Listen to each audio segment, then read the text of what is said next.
কি হয়েছে? ঠাকুরগুলো নিজের ডাঙান নিজেরা ডাঙাইতেছে ডাঙে আমি দেখাই জায়গাটা ঠিক না দেখাই ওরা মাত্র আমরা মাফি হ্যাঁ আচ্ছা এই পুকুরটা সহ পুকুরটা সহকারে মন্দির ঘর আছে ওই মন্দির আছে আমি মন্দির আমি নেবো পরে এই ঘরটা আমার বিক্রি করে 45,000 টাকা ওই তো শুনে আছে মানে আপনার লম্বা করে এদিকে নাকি হ্যাঁ এদিকে আচ্ছা আর ওদিকে সীমানা করব ওইদিকে দিকে যাচ্ছে ওইদিকে মানে মুড়া আর ওইদিকে দিকে যাচ্ছে ওইদিকে কাজ করতে কাজ করে দাও এই আছে এই আছে মুড়া ওই মুড়া করে আপনি এই সোজা করে কত পর্যন্ত যাবে ঠিক আছে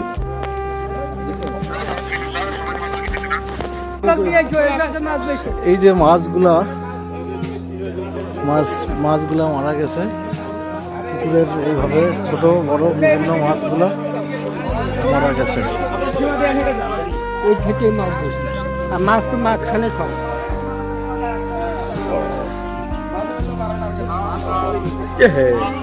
আপনি কি মেম্বার? না না না ভাই আমি ও সংবাদ কর্মী। আচ্ছা ঠিক আছে আসেন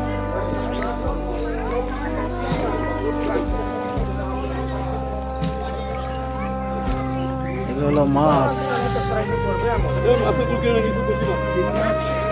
ওই যে মাটির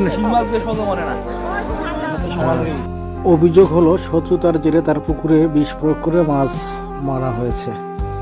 দুই পক্ষেই উত্তেজিত, প্রতিবেশীর সঙ্গে স্থানীয় লোকজনও চলে এসেছে। সবার সঙ্গে কথা বলে স্থানীয়ভাবে সমাধানের কথা আহ্বান করে এসেছি আমরা। শান্তি বিরাজ করুক সমাজে প্রতিটা ক্ষেত্রে।